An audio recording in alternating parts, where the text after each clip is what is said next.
Hi guys, it's Dan from Dan's Best Tech. How dare Apple for sticking a 2-year-old processor inside the 2020 MacBook Pro? Do the upgrades in storage and keyboard longevity make the 2020 13-inch MacBook Pro worth the price? Let's talk about that.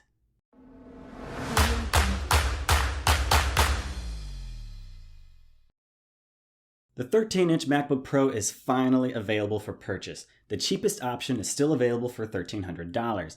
It gets you the 2-year-old quad-core 8th gen Intel Core i5 processor, the outdated Intel Iris Plus graphics 645, the low 8GB of outdated DDR3 memory, and only 2 Thunderbolt 3 ports. The only upgrade is the doubled 256GB of storage and a keyboard that will finally not break from a piece of dust.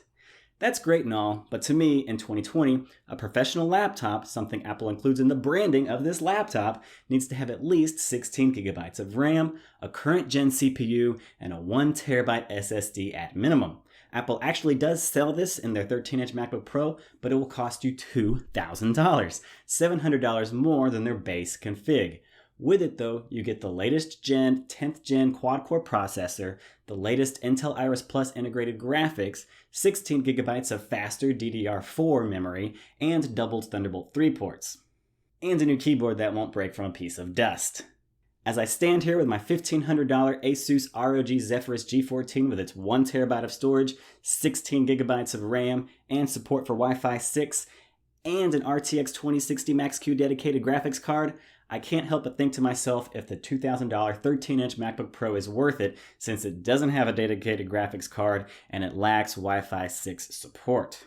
Therefore, I went on a hunt to see what my favorite YouTubers had to say. I'll start with the same thing. Double the storage and a better keyboard for the same price as last year. And no one is happy that only the more expensive models get a bump to the latest 10th gen Intel processors. Dan from CNET adds that this is not the 14-inch MacBook Pro that we thought, nor is it the new MacBook with an Apple custom chipset. It's just a spec update with a better keyboard.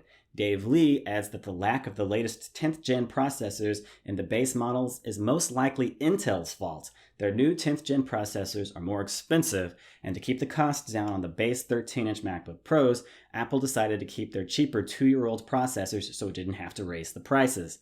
Telosive Tech adds that there isn't an update to the speaker system, so no bass improvement.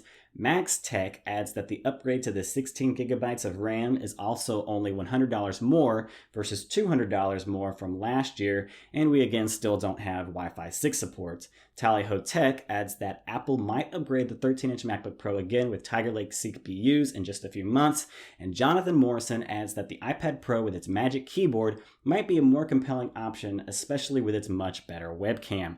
After I saw all that, I definitely had some opinions to discuss. First, just like everyone else, I love that Apple has finally fixed the keyboard. Although the new Magic keyboards don't have as much key travel as my 2015 MacBook Airs and Pros, it is leaps and bounds better than that butterfly keyboard. They are quieter for when you're taking notes in the office or in class, and you don't have to worry about their longevity. They won't break from a piece of dust. Way to go, Apple. And I really want to say that I like how the storage is finally increased, but I don't know, you tell me. I find 256GB underwhelming for a professional laptop. Regarding the battery life, speakers, trackpad, ports, and screen, these are all unchanged from last year, and I'll discuss them in more detail in the full review when I get the product in hand. Regarding the size and weight, it is increased ever so slightly from last year's model to make room for a keyboard that works. Which leads me to the CPU and integrated GPU. Look, does it go against everything I believe in to buy a 2020 MacBook Pro at full price with a 2-year-old CPU inside? Yes. Will I buy it anyways? Yes. And here's why.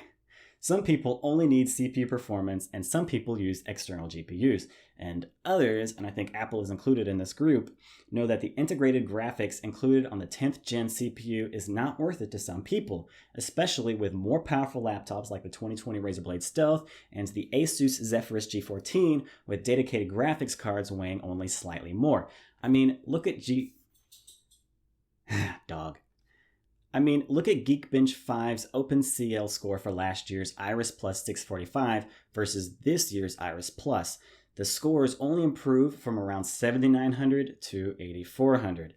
I mean, the Intel Iris Plus Graphics 655 and this 2019 refurbished model will get a score of 8,200. To put these scores into perspective, the graphical performance of the 16-inch MacBook Pro is $23,000, and the graphical performance in this $1,500 Asus Zephyrus G14 with its RTX 2060 Max-Q is theoretically $62,000. That's almost 10 times as powerful. So when I get the laptop, I'm going to test the base model with and without an external GPU to see if it works for me. Make sure you're subscribed and have the bell icon selected if you're interested in seeing that video. Oh, and one more thing. After testing out the 2020 MacBook Air, I have to talk about cooling. The 2020 MacBook Pro does include a heat pipe between the fan and the CPU to keep it properly cooled. If only the 2020 MacBook Air had this proper cooling system, because it just got burned. To conclude, do I think the 2020 13-inch MacBook Pro is worth it? For some people who don't need a dedicated GPU, who need a good keyboard, who need macOS, and who can't wait for the rumored 14-inch MacBook Pro with a dedicated GPU, then the 2020 13-inch MacBook Pro might be worth a look. Am I happy about a 2-year-old 8th gen processor included in this laptop? No, but maybe Apple knows something I don't know about the 10th gen CPUs.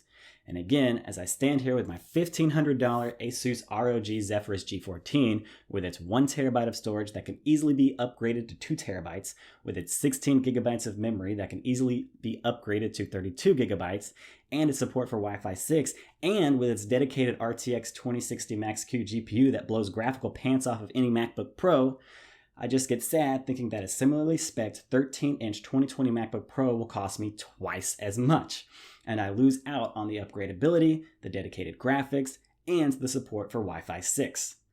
But I'll keep you posted when it arrives. Maybe an eGPU will make the base model worth it. If you liked this video, please leave a like. If you want to see more, subscribe and hit the bell icon, and I'll catch you in the next one.